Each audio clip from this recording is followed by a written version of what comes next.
Good evening, everybody, and welcome into the Hayden Coker Show live here from Buffalo Wild Wings in Pell City. We've got a fun show tonight. We've got a lot going on, a lot to talk about, so we're going to go ahead and jump into it. But it's the Hayden Coker Show presented to you live by Senator Lance Bell. Senator Lance Bell, the best man I know, the best man that he knows. So massive shout out to Lance Bell. Thank you for all that he does. Thank you, Lance, for all you do for the show. Guys, first off, let's just go ahead and talk about it. So I released a graphic, an edit today, whatever you want to call it, and I think you guys are going to like it. I'll go ahead and pop this thing up, this bad boy up here. So here are your if teams to watch during the 2026-2027 college football season. You have Southern Cal, you have Kentucky, you have Ole Miss, you have Oklahoma State, you have Florida, Auburn, James Madison, and then Notre Dame sits right there as well. So we've got a lot to talk about with these teams, okay? So going to give you a quick rundown. We're going to go start with Southern Cal. Because Southern Cal is one of those teams that this upcoming season intrigues me. I have them listed as number one in my if teams to watch. For one, because they're getting a lot of hype, okay? Now, they're getting a lot of frontline ammunition from some of these media personalities. Now, I want to kind of discuss that and why that's happening. First off, Lincoln Riley's put together a pretty good staff. Now, you bring in Danton Lynn is no longer there. They fired Danton Lynn at the defensive coordinator position, and now they bring in former TCU head coach Gary Patterson. I think this is a phenomenal hire. This is one of those hires that it kind of struck people with a little bit of shocking, we'll say shocking excitement. We'll call it that. But also, it made me sit back and think to myself, Gary Patterson, he's been out of the head coaching game for a minute. Can he jump into this defensive coordinator position, and can he light the world on fire with it? Well, now we're going to see where that goes this year with USC. USC, known over the last few years for not having a great defense. Now that's not necessarily a knock at those guys over at USC. Lincoln Riley knows that hasn't necessarily done a great job putting together a pretty good defense over the last few years because it just hasn't happened. Did it get better last year? I thought it did. Danton Lynn, I thought from a certain standpoint, did things at a pretty decent level. But now I think Lincoln Riley has finally honed in on the fact that that defense they have had, that average defense to below average defense they have had, is just not going to cut it. So that's why I believe he's went out and he's done what he's done. So is it important to kind of sit back and take this in as it is? Absolutely it is. So Gary Patterson is going to come in, and I think they're probably going to have a better defense than they did last year. You lose a couple 4-star recruits, transfer out, anyways. Now, but you have some guys coming back in now. I think that Gary Patterson is going to do a pretty good job with those guys, but now he's got to go improve it. Okay, so Lincoln Riley, he brings Gary Patterson in. And now Gary Patterson has to show us, he has to show everybody, Lincoln Riley as well, because Lincoln Riley does work, he's going to work directly with these coordinators, not necessarily putting in his game plan per se, I don't guess, especially not with the defense. But offensively, maybe a little bit different. But defensively, no, that's Gary Patterson's, okay? So yeah, this is more so one of those things where we're gonna have to really give it a few games before we even say anything about it. Now, say you go out there and you give up 28 points to Fresno State within the first few weeks. That's a little bit of a red flag, but that's why we have multiple weeks per season.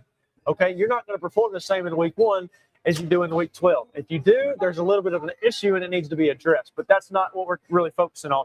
What we're focusing on is Lincoln Riley bringing in Gary Patterson, and then first off, Jaden Mayava is returning. So Jaden Mayava is returning, and that is huge for him. Number 27, ranked in the top returning 100 players. It's going to be huge, man. It is going to be huge. Mayava, I think that he has a sense of athleticism and arm talent that some other teams in the country don't necessarily have. He's pretty precise with how he throws the ball, and I think he can operate USC's offense pretty well. Now, what I'm trying to kind of get from this offense this year is, and I hate that it's not going to be as good as last year. Mekhi Lemon and Jacoby Lane both transferring out. Or I say transferring out, they're going to the NFL. So those are losses there. So they're going to have to find a way to get those guys back in. Do they do that? I don't know. But USC, they're adding wide receiver Terrell Anderson from NC State. That's a pretty good get. It's said, and this is according to On Three, it's going to have an NIL value evaluation around 500 something thousand. Now that doesn't mean much to anybody. That doesn't really mean much to me, because ultimately what he does on the football field is going to be how he's perceived from other eyes that are not in the program, even in the program. So no, that's just kind of where I am right now.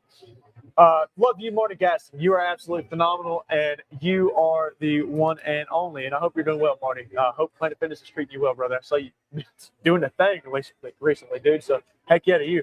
But yeah, man, no, this is one of those things where Wayman Jordan returning at running back. I think that's huge for USC.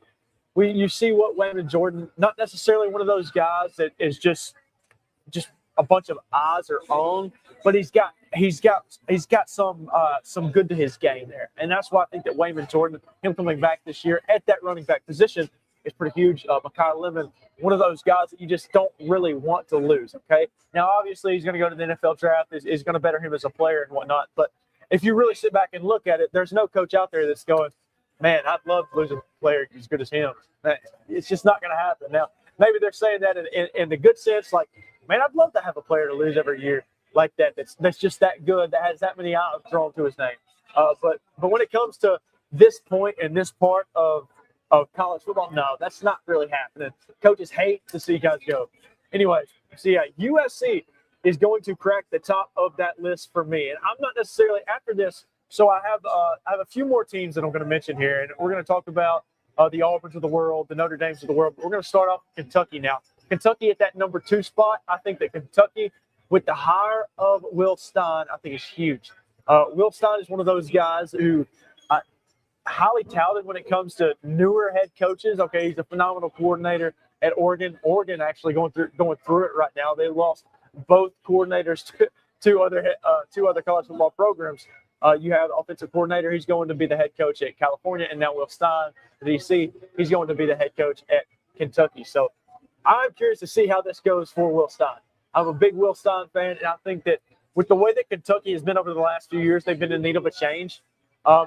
That's just kind of how I've thought about it. I thought they needed to have a change for a while now, and they finally get it. And in fact, I had a tweet, and I'll look at it later. I'm not going to look at it now. But the last Kentucky head coach, I pointed out, man, you got to fire. You got to fire him at some point. And I just kind of thought that they had got towards the end, and it was sort of time for those two to part ways, and they eventually did. And I think it was a little bit overdue. I think that it should have happened a year or two ago, but that's kind of aside from the fact now. Will Stein has come in and he's asserted his dominance as head coach. He's brought in some key guys, and I think that this Kentucky team is going to be a lot better. Now, I'm not saying they go out there and they win 9 games, but I am saying that there's a strong chance that these guys are bowl eligible by this year. I really do think so. I don't think that's crazy to say, but they do have a tough schedule, and that's going to be where it all comes into play is their schedule. With how it lays out, are they going to be able to win that 6 games, those 7 games? Look at week 2 of the season. You have Alabama coming to town. That is going to be a heck of a football game, and it's a chance for Kentucky to staple their name into greatness for the 2026 season early on in the year. Can they do that, though? So I don't really know. I think that it is going to be one of those games where we're all just kind of sitting back and thinking, or one of those seasons where we're all kind of sitting back and thinking, man, what could be? And that is exactly why they're on this list. This is an if team. If Kentucky performs like we want them to, if they outperform what we're thinking, heck, then guess what? They could be one of the top teams in the SEC. Does that happen? No, I'm not going to blatantly come out and say that it happens. I think that Kentucky's going to have a lot of work to do, obviously, as I rehydrate. And this is not Buffalo Wild Wings sweet tea. This is Buffalo Wild Wings H2O.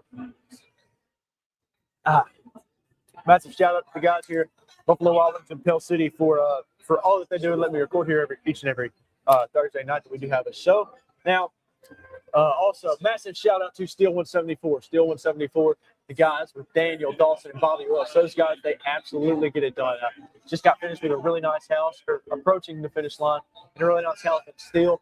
And it's looking fantastic. I see a few pictures of it. Well, a picture of it the other day. And they're doing a really nice job over there. It's Steel 174. They are still strong, still reliable, Steel 174. You can visit them on Facebook at Steel, STEELE 174. All right, so now let's move on. But yeah, Kentucky. Let's go back to those guys. Kenny Minchie, quarterback coming over from Notre Dame. Let's talk about this one for a second. So Kenny Minchie was in talks to be the starter last year. CJ Carr and Kenny Minchie were in a quarterback battle, a quarterback duel, whatever you want to call it.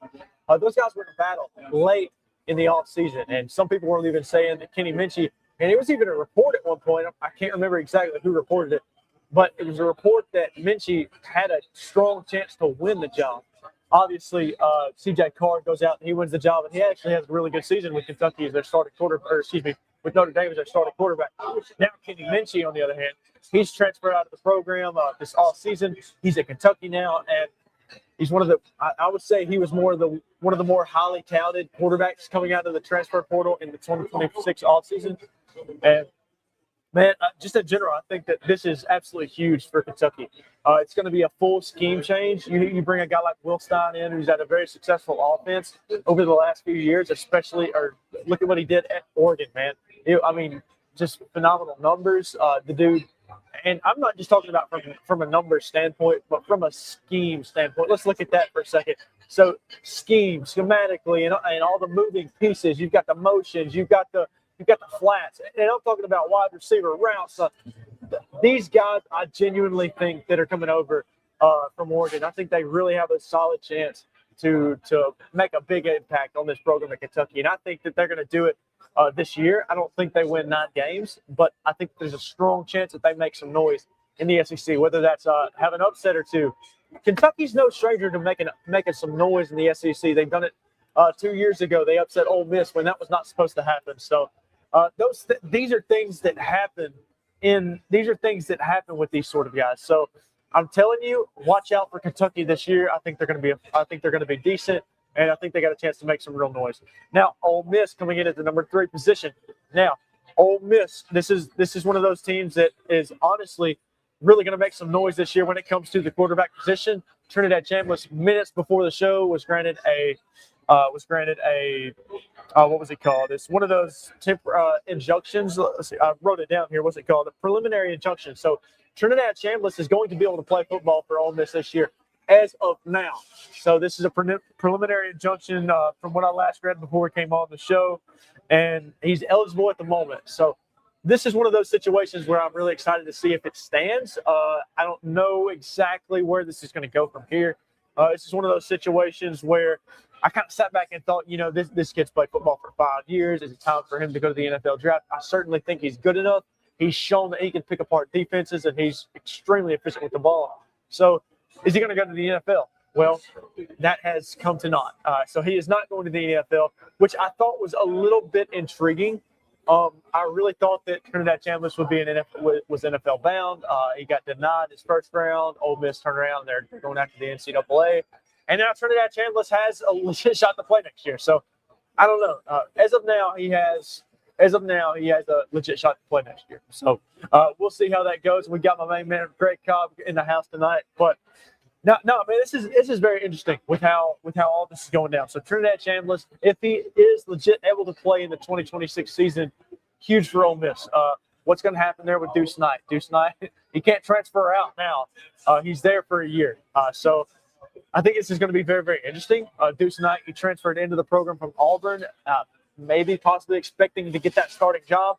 And now it's looking like he may be in the same situation that he was when he was at Auburn. And Byron Brown was the guy who was going to transfer in at the starting quarterback. So I don't know, man. This is one of those situations we're going to have to keep an eye on. But Pete Golding coming in at the helm for head coach, I think that's insane for Ole Miss. I think it's a good hire. I wasn't necessarily sure about it at first, but now I think I'm more confident. And I'll see you, Greg. Be good. So now it's really, really interesting to see where this is going to go. All right. So T.J. Daugherty, linebacker, he's transferred out of the program. He's going to go to LSU. Prince Umiamiela, I just butchered that last name. He's transferred out of the program. So you got some key guys defensively who have transferred out of the program, including offensively. You have Caden Lee, one of the best wide receivers in that wide receiver room for Ole Miss last year. Winston Watkins, he's transferred out. So now I'm really starting to wonder where this Ole Miss team is going to go. Where exactly is Pete Golding gonna go in the future here. So I don't know, man, but I think that obviously over the next few months we're gonna figure everything out. But Pete Golding, he's gonna have his hands full in year one. I do believe. But week 3, we're gonna have Ole Miss hosting LSU, so that's gonna be a fun matchup. Now, we can leave that there for now. But yeah, this is where I'm very, very, very intrigued with this Ole Miss team. So Pete Golding in, we'll see what he can do. I don't know, man. Going to be interesting. All right, now let's move on. We have the Oklahoma State Cowboys. The Oklahoma State Cowboys, one of those teams that a lot of people are saying, hey, you know what, maybe this team could be the next Indiana. Okay, well, I got a news flash, and I hate to say this because I'm a big Oklahoma State guy. There's not just going to be another Kurt Cignetti out there for this in college football. I hate to say it. So if I grab a sip of the water. All good, man. Thank you so much. Yeah, so I hate it. Shout out to Skyler here in Buffalo Wild Wings for taking care of us. I hate to say it, man. Oklahoma State, I think they've had some key pieces that they've added, and I'm really excited to see what those guys are able to do. Is you've got the Oklahoma State sticker right here. That's right. Go Pokes, baby. But I just don't know how I feel about this team right now. Now, obviously, I think that Oklahoma State, they could bounce back and win more games than the 2 that they did this year. So, yeah, that's just kind of how I'm feeling right now. I do think they'll be better. I think they'll be much improved. How many games do they win? That's one of those situations you're going to have to take a look at Oklahoma State's schedule. That's not for me to necessarily say right now. I'm not doing any sort of schedule predictions. I'm not even doing it with Kentucky, with Southern Cal, with Ole Miss, Auburn, Florida. None of those. I'm not doing a schedule prediction right now. Now, in the later weeks, in the next few weeks, that's going to be something we're going to be talking about. But for right now, it's just not something I really want to indulge in. That's not really my thing. February schedule predictions aren't necessarily what I want to do. Okay, now March, maybe, yeah. April, even better, even greater. Now May, June, July, then you're going to really start to see some schedule predictions and what all's going to happen there. So, but right now we're just breaking down, adds. Who are these teams adding?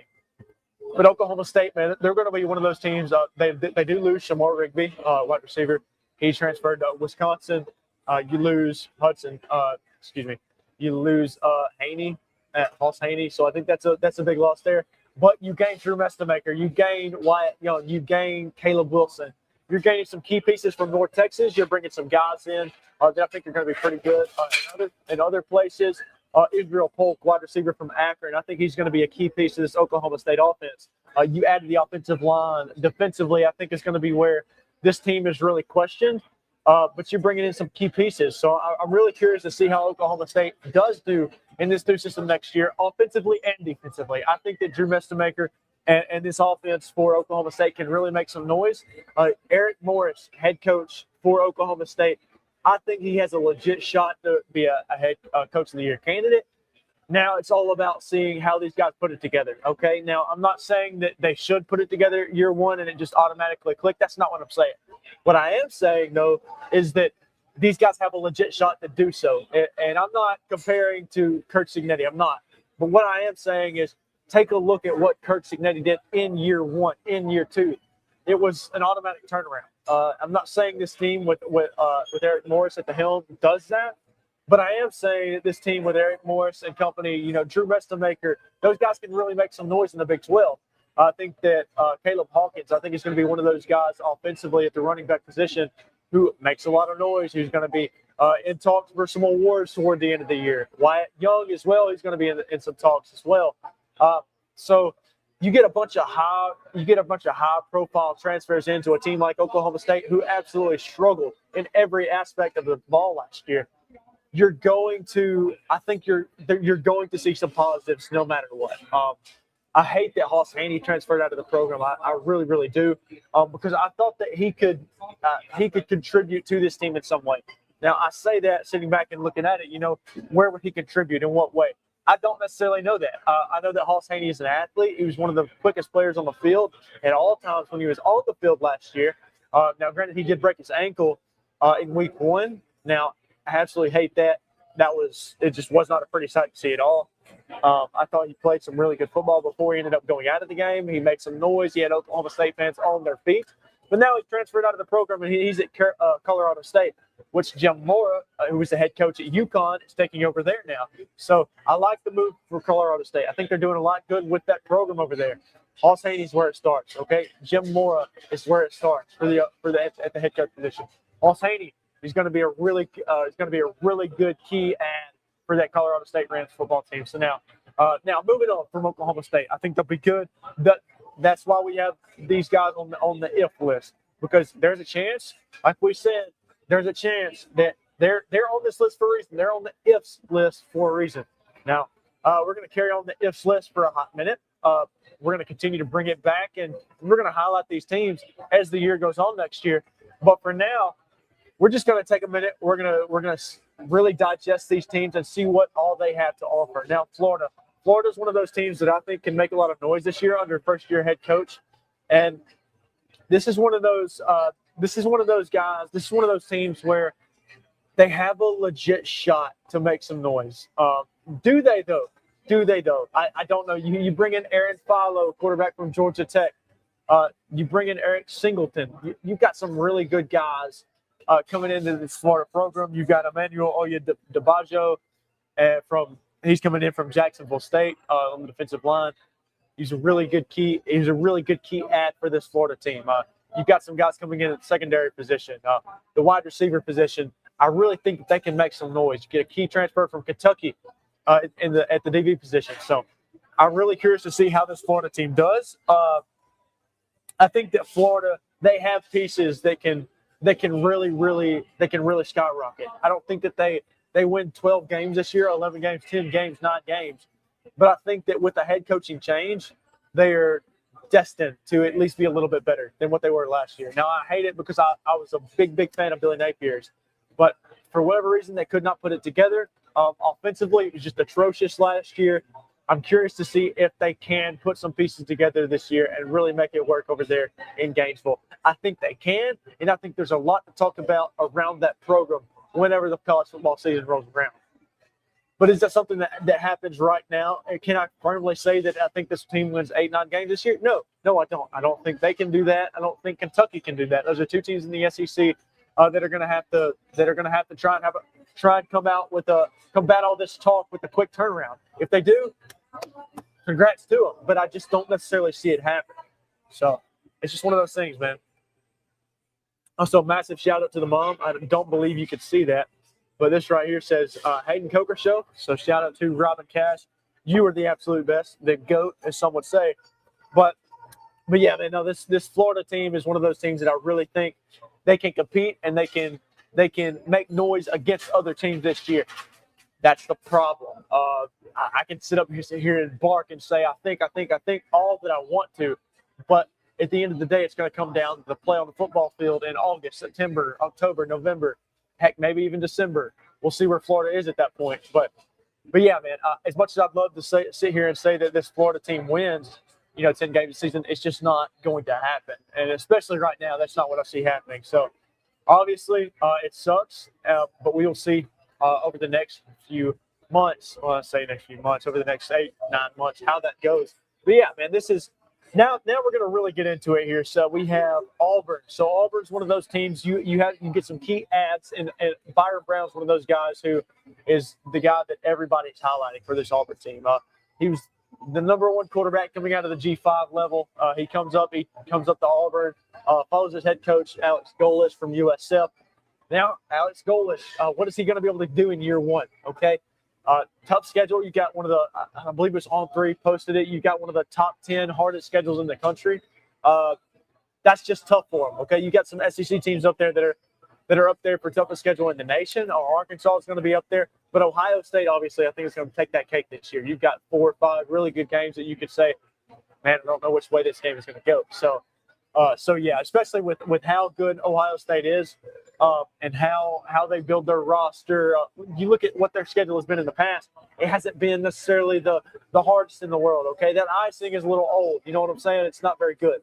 So now you get a chance. You get fresh icing on that cake, and you have a legit shot to watch this Ohio State team do some real damage to some really good football teams. So we'll see what happens with it this year. You've got Texas right off the bat. It'll be fun. But for now, let's digress. Let's get back to Auburn. So Auburn, like I said, going to have one of the hardest schedules in the SEC, one of the hardest schedules in the country. But now you're going to have to really sit back and say, hey, is Alex Golesh and this crew that he's put together going to be up for the job?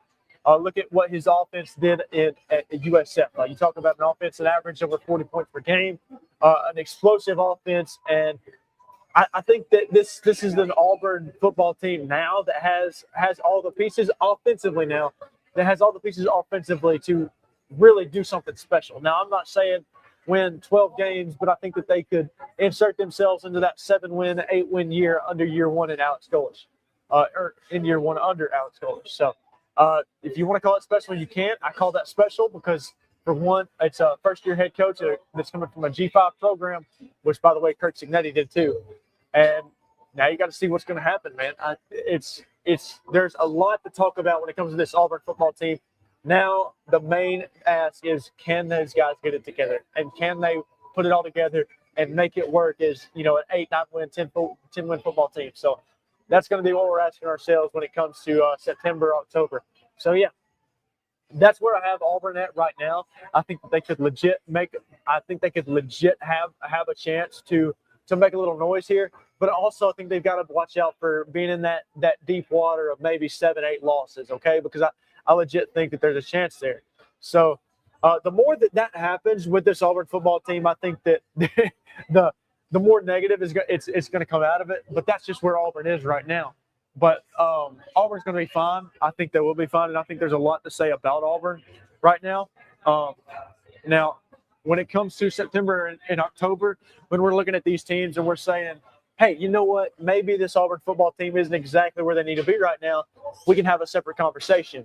But as for right now and as for where they stand, I don't think that I can sit here and make a bold prediction for you and say, oh, yeah, this team for sure wins 8 games, because I just don't see that happening. Does that kind of make sense? So yeah, Auburn football, I think they'll be fine. I think that they have their guy in Alex Golesh. At first, I was like, man, I don't really know. There was a lot of question marks around Alex Golesh, heck, even going into the offseason, because you had all the hype around Arkansas. There was reports that a deal was done and Arkansas was going to hire Alex Golesh to be its next head coach. Well, then turn around and there's still question marks around it. What's going on with this deal with Arkansas? And Ryan Silverfield, he steps in and he takes that head coaching vacancy at Arkansas. Then it kind of switches around a little bit. So that was one of those situations where I had to really sit back and say, hey, what is going on with college football right now? Because I don't know if you guys wondered or if you looked at it at all. And college athletics right now in itself is drunk to begin with. Now it's a little bit hungover. It's still kind of trying to get their college football is anyways. But college basketball, it's still drunk. They're in midseason form. College basketball has been drunk for a while now. Always good, brother. Thank you so much. So, yeah, I could sit here and say that I think that there's a resolve to college athletics coming soon. I don't think so. I think it's probably going to get worse before it ever gets better. You look at what else happening with the Charles Bediako situation in Alabama. That's just strange in itself. But we'll talk about it a little bit later as we're going to dive into a little bit more of this talk about my if teams. Notre Dame's next, man. Notre Dame is one of those teams that I feel like they can be the best team in the nation. The problem around Notre Dame lies, for one, scheduling. How are they going to navigate a weaker schedule than what some folks are really talking about? So I love Notre Dame. I love all they have to offer. I'm a big Marcus Freeman guy. I think that C.J. Carr is phenomenal. But now we're in a situation where we're really talking about, can this C.J. Carr-led football team, this Marcus Freeman-led football team, can they insert themselves into that level of dominance that they were at last year, even going 10-2? They lost their 2 losses were combined 4 points. Those losses came to Miami and Texas A&M. The loss to Miami was a little bit worse than what the score showed. So you can say that all you want to, but I think that at the end of the day, Notre Dame was by far one of the 12 best teams in the country last year. As we got Danielle Swindle in the house here at Buffalo Wild Wings as well. But yeah, man, there's so much you could say about Notre Dame from last year. But in my opinion, you can't sit here and say that they weren't one of the best 12 teams in the country last year. I think they were. Now, did they deserve to be in the college football playoff? That's a completely separate story. I don't think so. I don't think they had enough work. They did not have the body of work, in my opinion, to do so.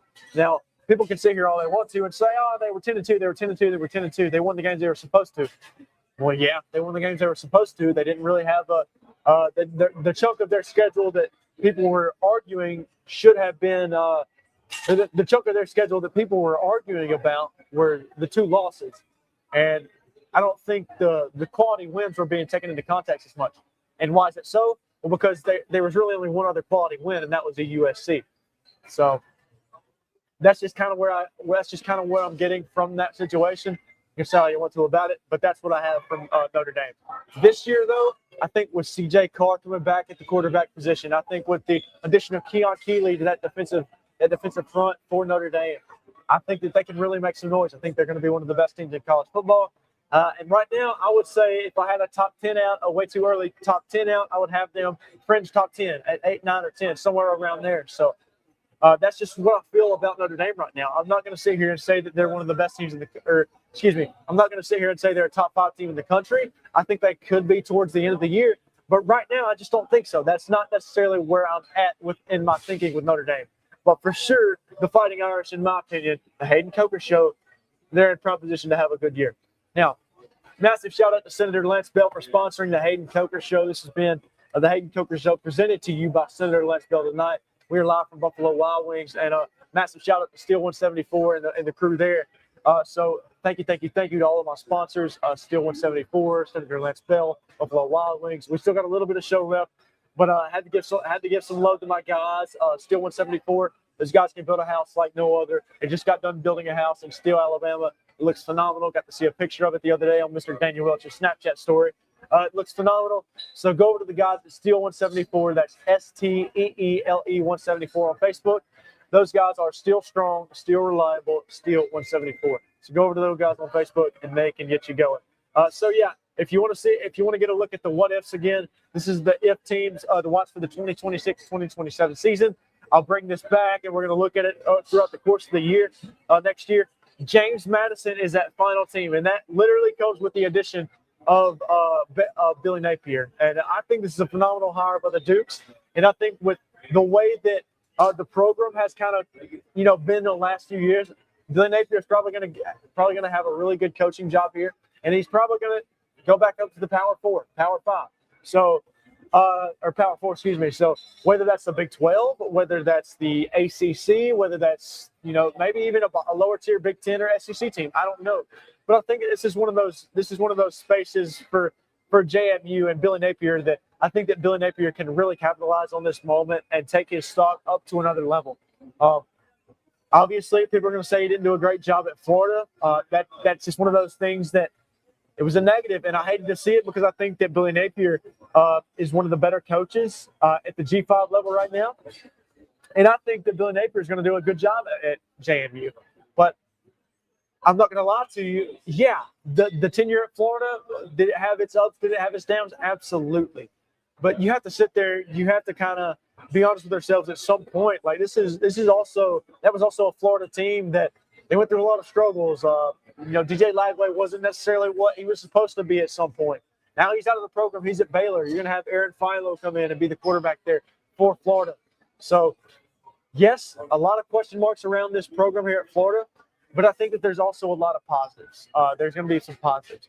Now let's switch our focus over to JMU. I think that James Madison, they've got some positives coming in this year, and I think that JMU can really do some good this year in the G5. In the Sun Belt, they're going to be one of the more highly touted teams. And a lot of people are going to look at JMU in the Sun Belt and say, hey, you know what? Maybe this is a team we should, really look out for, of course, because they're just going to be one of the best teams in G5. They are. Look at what Kurt Signetti did. Look at what Bob Chesney did. Those two guys no longer at JMU because of the phenomenal job that they did. Kurt Signetti, now he's at Indiana. Turn around, won a national championship within 2 years. Bob Chesney, I don't think he's going to be able to replicate that at UCLA, but anything's possible. He's at UCLA now, and I think that's a phenomenal hire by the Bruins. I really, really do. Now it's a little bit different. You have a guy, Billy Napier, who's coming down from the Power 5 level, who's in the SEC, the strongest conference in America, some would say. And now you've got to really think, is Billy Napier going to take this team to the next level? I think that he certainly can. I think that he will, and I think that Billy Napier's name in the next few years, he's going to be in the hunt for a big time, maybe a lower tier Power 4 school, or heck, maybe a big time Power 4 school. We don't necessarily know. So that's just what I kind of think about JMU right now. But they're also one of my if teams to watch, because there's a chance they could be right up there at that number 12 position in the college football playoff once more. Does that happen? I don't know. We will see. Like I told you, I'm not doing schedules right now. So, yeah, that is my if teams for the 2026-2027 season. Like I said, we're going to bring it back over the next few months, and especially during the football season. We're going to see how I do on those and how accurate I am. Woo. All right. Now, predictions for those if teams I will make later on, like USC, Kentucky, all those teams, predictions will be made later on in the spring for those teams, for those programs. But for right now, guys, college basketball is drunk off its tail. There's a lot going on in college basketball that a lot of people need to pay attention to. The NCAA has lost its mind, and people are trying to take advantage of the NCAA. Look at what Charles Bediako did at Alabama. If you don't know about the Charles Bediako situation, he was in Alabama a few years ago, had a really nice year at Alabama. Then he goes to the G League, okay? Now he's been out of college basketball for 2-3 years now. Now he wants to all of a sudden come back. So he gets this preliminary injunction, temporary restraining order, whatever it was, from the NCAA. And he was able to play in a few games for Alabama. Well, he then has court after the Auburn game. He plays for, 2 weeks? And then he's going to court again for this, for all this. Is he going to be able to play? Is he not going to be able to play? Well, then the NCAA comes to the conclusion he's going to lose his eligibility and he can no longer play in the NCAA in college basketball. So that happens. Now we have Amir Bailey. I believe that Amir Bailey is his name. I believe was with the Hornets. Now is trying to come back to college basketball. Who's actually played an NBA game? Charles Bediako never officially played an NBA game. He was just in the G League, and he played in some G League games. This is weird.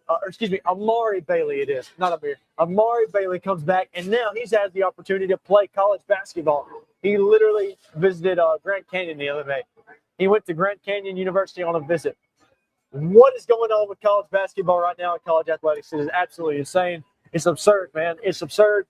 There's a lot going on with college basketball that I can't really put my finger on.